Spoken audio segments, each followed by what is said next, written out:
مش كل الناس في الشغل بتفكر بنفس الطريقة. في ناس بتعرف توصل وبتعرف تخطط بشكل كويس.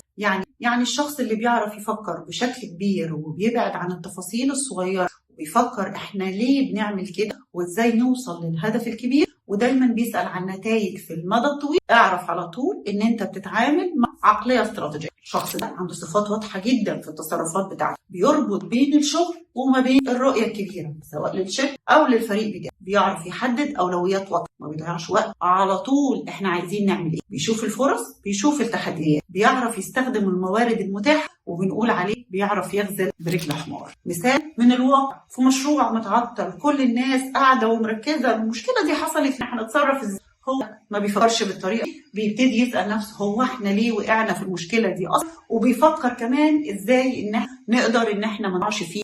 لو انت مدير العقلية دي كانت محتفظ بيها فريقك، ما تتنازلش عنه بسهولة، ما تخلوش اعتمد عليه في الخطط الطويلة، استخدمه في المشاريع الكبيرة. لو انت محتاج تشوف رؤية وحد يفكر معك، اعتمد عليه، اسمع لأفكاره وبلاش تتفه منها حتى لو هي مش تقليدية. لو عايز تطور من نفسك وتكتسب العقلية الاستراتيجية وتخلي الناس اللي حواليك تشوفك بالمنظر، اسأل نفسك قبل ما تسأل أي سؤال، هو إيه الهدف الكبير للحاجة اللي احنا بنعملها؟ لما تيجي تاخد قرار فكر في تأثيره كمان 6 شهور، مش بس دلوقتي. وسع فهمك للشركة وللسوق وشوف الهليكوبتر فيو والسوق. التفكير الاستراتيجي مش مجرد موهبة، هو أسلوب بيبتدي بسؤال بسيط، احنا بنعمل كده، والصورة الكبيرة هي يا ترى شخصية عندها وعقلية التفكير الاستراتيجي ولا قابلت حد في الشغل بالعقلية؟ شاركنا في الكومنتات وقول لنا لو انت قابلت الشخصية. اهم حاجة كل الشرح ده جاي من علم السلوك التنظيمي، ونظرية مهمة جدا اسمها الجول سيتنج سي. صباح الفل عليكم، وصباح